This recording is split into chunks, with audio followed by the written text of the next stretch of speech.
नमस्कार, मैं सतीश मेहरा। आज हम बात करेंगे प्रधानमंत्री नरेंद्र मोदी के अमेरिका दौरे की। साथियों, प्रधानमंत्री नरेंद्र मोदी अमेरिका का 2 दिवसीय राजकीय दौरा पूरा कर दिल्ली पहुंच गए हैं। बुधवार शाम को वे अमेरिका की राजधानी वाशिंगटन पहुंचे थे। बृहस्पतिवार को प्रधानमंत्री मोदी ने अमेरिकी राष्ट्रपति डोनाल्ड ट्रंप से मुलाकात की।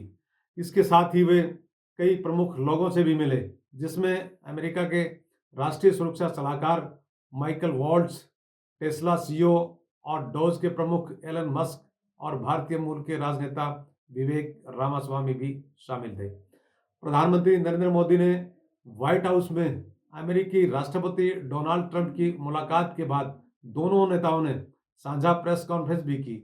इस दौरान ट्रेड से लेकर टैरिफ, टेररिज्म, युद्ध और पर्सनल केमिस्ट्री तक भी चर्चा हुई। राष्ट्रपति ट्रंप ने प्रधानमंत्री मोदी से मुलाकात से पहले ही रेसिप्रोकल टैरिफ का ऐलान कर दिया था। रेसिप्रोकल टैरिफ यानी जो देश अमेरिकी सामान पर जितना टैरिफ लगाएगा, अमेरिका भी उस देश के सामान पर उतना ही टैरिफ लगाएगा। लेकिन ऐसा नहीं है। ट्रंप और मोदी की इस मुलाकात से भारत को कई गुड न्यूज़ भी मिली हैं, जो इस प्रकार से हैं। नंबर 1, राष्ट्रपति डोनाल्ड ट्रंप और प्रधानमंत्री नरेंद्र मोदी की मुलाकात में दोनों के बीच भारत को F-35 फाइटर जेट देने की घोषणा भी हुई है। ट्रंप ने कहा है कि अमेरिका भारत को अरबों डॉलर के सैन्य उपकरण बेचेगा। प्राइम मिनिस्टर मोदी के साथ प्रेस कॉन्फ्रेंस में राष्ट्रपति ट्रंप ने कहा कि इस साल से हम भारत को अरबों डॉलर के सैन्य उपकरण भी बेचने जा रहे हैं। हम भारत को भविष्य में F-35 लड़ाकू विमान देने की दिशा में कदम बढ़ा रहे हैं। नंबर 2, 2008 में मुंबई हमले के आतंकी तैमूर राणा को भारत भेजने की बात कही गई है। अमेरिकी राष्ट्रपति डोनाल्ड ट्रंप ने ऐलान किया है कि 26/11 मुंबई हमलों के साजिशकर्ता तैमूर राणा को भारत प्रत्यार्पित किया जाएगा।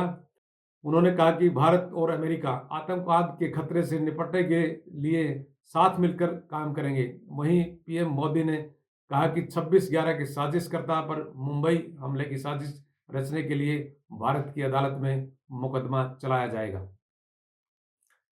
नंबर 3, अमेरिका और भारत ने कई क्षेत्रों में सहयोग बढ़ाने पर सहमति जताई है। इसमें एनर्जी और इंफ्रास्ट्रक्चर के क्षेत्र में निवेश को बढ़ाया जाएगा। एनर्जी सेक्टर में दोनों देशों के बीच बड़ा समझौता हुआ है, जिससे अमेरिका भारत को तेल और गैस का प्रमुख आपूर्तिकर्ता बन जाएगा।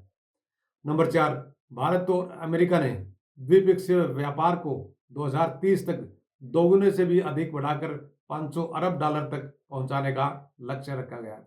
न्यूक्लियर एनर्जी क्षेत्र में स्मॉल मॉड्यूलर के लिए सहयोग को लेकर सहमति बनी है। नंबर 5, भारत और अमेरिका एआई, सेमीकंडक्टर, बायोटेक्नोलॉजी और क्वांटम में मिलकर काम करेंगे। दोनों देशों के बीच ट्रस्ट यानी transforming relationship utilising strategic technology पर सहमति बनी है। राष्ट्रपति ट्रंप के साथ मुलाकात के बाद पीएम मोदी ने एक बार फिर युद्ध के काल में शांति पर जोर दिया है। उन्होंने कहा कि रूस और यूक्रेन जंग को लेकर दुनिया सोचती है कि भारत का रुख न्यूट्रल है, लेकिन भारत तटस्थ नहीं है, बल्कि हम शांति के पक्षधर हैं। समस्याओं का समाधान जंग से नहीं निकलता, उसे टेबल पर चर्चा करके ही निकाला जा सकता है। राष्ट्रपति ट्रंप ने शांति का जो इनिशिएटिव लिया है, मैं उसका पूरी तरह समर्थन करता हूँ।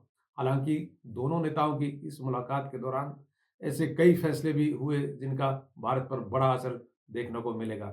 इनमें ब्रिक्स और इलीगल इमिग्रेशन के मुद्दे शामिल हैं। Number 6, BRICS is dead. राष्ट्रपति डोनाल्ड ट्रंप शुरुआत से ही ब्रिक्स पर भड़के हुए हैं। ब्रिक्स देशों की करेंसी लाए जाने की संभावनाओं पर खपा ट्रंप ने कहा कि ब्रिक्स पर 100% टैरिफ लगाते ही ब्रिक्स खत्म हो जाएगा। उन्होंने एक बार फिर ब्रिक्स पर टैरिफ लगाने की धमकी दी। इस संगठन को बुरी मंशा के साथ शुरू किया गया था। मेरी नज़र में ब्रिक्स खत्म हो गया है। साथियों, गौरतलब है कि ब्राजील, रूस, भारत, चीन और दक्षिणी अफ्रीका ब्रिक्स में शामिल हैं। इस संगठन की स्थापना 2009 में हुई थी। शुरुआत में इसका नाम ब्रिक रखा गया था, जिसमें दक्षिण अफ्रीका शामिल नहीं था। साल 2010 में दक्षिण अमेरिका को इस संगठन में शामिल किया गया। अमेरिकी राष्ट्रपति ट्रंप शपथ लेने के बाद से ही देश में रह रहे अवैध प्रवासियों को लेकर सख्त हैं। वह अमेरिका में गैर कानूनी रूप से रह रहे प्रवासियों को उनके देश भेज रहे हैं। भारत के भी 104 अवैध प्रवासियों को लौटा दिया गया है। ट्रंप ने इस मीटिंग में एक बार फिर प्रधानमंत्री नरेंद्र मोदी के समक्ष इस मुद्दे को उठाया। पीएम मोदी ने इस मामले में सकारात्मक रूप दिखाते हुए अवैध प्रवासियों को भारत बुलाने पर सहमति जताई है। पीएम मोदी ने कहा कि जो लोग अवैध रूप से दूसरे देशों में रहते हैं, उन्हें वहां रहने का कोई कानूनी अधिकार नहीं है। हमने हमेशा कहा है कि जो लोग भारत के नागरिक हैं और अवैध रूप से अमेरिका में रह रहे हैं, उन्हें वापस लाने के लिए हम तैयार हैं, लेकिन साथ ही मानव तस्करी पर भी नकेल कसने को कहा है। उन्होंने कहा कि इस मामले में मानव तस्करी के खिलाफ दोनों मुल्कों के साथ मिलकर काम करने की अपील है। नंबर 8, व्हाइट हाउस में दोनों नेताओं की इस मुलाकात में अमेरिकी राष्ट्रपति डोनाल्ड ट्रंप ने चीन को लेकर बड़े बयान दिए हैं। उन्होंने कहा कि मुझे लगता है कि हम चीन के साथ बहुत अच्छे संबंध रखने जा रहे हैं। चीन दुनिया में एक बहुत ही महत्वपूर्ण देश है। मुझे लगता है कि वे यूक्रेन और रूस के साथ इस युद्ध को खत्म करने में हमारी मदद कर सकते हैं। नंबर 9, राष्ट्रपति ट्रंप ने बांग्लादेश के मुद्दे पर कहा कि इसमें डीप स्टेट की कोई भी भूमिका नहीं है। यह कुछ ऐसा है जिस पर पीएम मोदी लंबे समय से काम कर रहे हैं। मैं बांग्लादेश को पीएम पर छोड़ देता हूं। नंबर 10, व्हाइट हाउस में पीएम मोदी के साथ मुलाकात के बाद राष्ट्रपति ट्रंप ने सीमा पर हो रही झड़पों को लेकर भारत की मदद की भी पेशकश की है। उन्होंने कहा कि मैं भारत को देखता हूं, मैं सीमा पर झड़पों को देखता हूं जो काफी खतरनाक है। अगर मैं मदद कर सकता हूं तो मुझे मदद करना अच्छा लगेगा।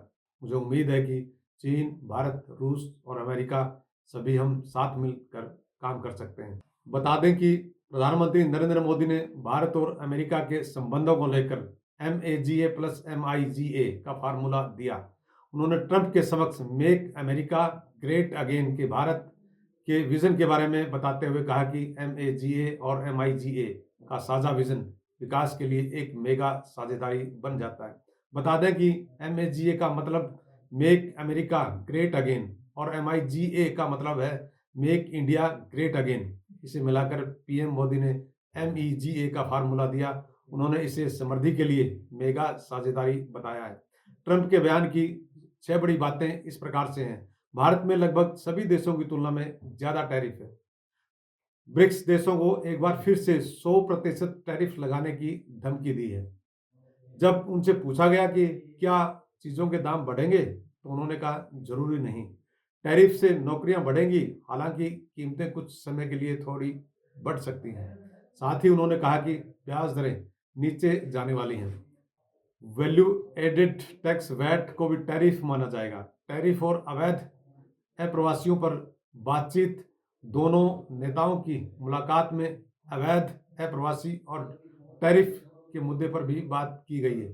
प्राइम मिनिस्टर मोदी ने कहा कि जो लोग अवैध रूप से दूसरे देशों में रहते हैं, उन्हें वहां रहने का कोई कानूनी अधिकार नहीं है। हमेशा कहा कि जो लोग भारत के नागरिक हैं और अवैध रूप से अमेरिका में रह रहे हैं, उन्हें वापस लाने के लिए वे तैयार हैं। वहीं टैरिफ के मुद्दे पर ट्रंप ने कहा कि इस मीटिंग में हमने हर पहलू पर चर्चा की है। हम भारत के साथ रणनीतिक साझेदारी बढ़ाते रहेंगे। भारत 70% टैरिफ लगाता है। प्राइम मिनिस्टर मोदी से मुलाकात के 2 घंटे पहले भारत समेत सभी देशों पर जैसे को तैसा टैरिफ, रेसिप्रोकल टैरिफ लगाने का ट्रंप ने ऐलान किया था। अब अमेरिका अवैध भारतीय प्रवासियों का दूसरा बैच भेजेगा। वहीं मीडिया रिपोर्ट्स के मुताबिक पीएम मोदी के अगले दौरे के बीच अमेरिका दूसरी फ्लाइट से अवैध अप्रवासी भारतीयों को वापस भेज सकता है। इस फ्लाइट के 15 फरवरी को अमृतसर पहुंचने के कयास लगाए जा रहे हैं। फिलहाल इसे लेकर कोई आधिकारिक बयान सामने नहीं आया है। पहली फ्लाइट 5 फरवरी को आई थी।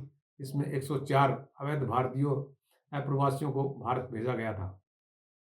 डिपोर्ट किए गए भारतीय नागरिकों को जिस प्रकार से हथकड़ी और बेड़ियों में वापस भारत लाया गया, देश की जनता ने इसे अमानवीय व्यवहार बताया था।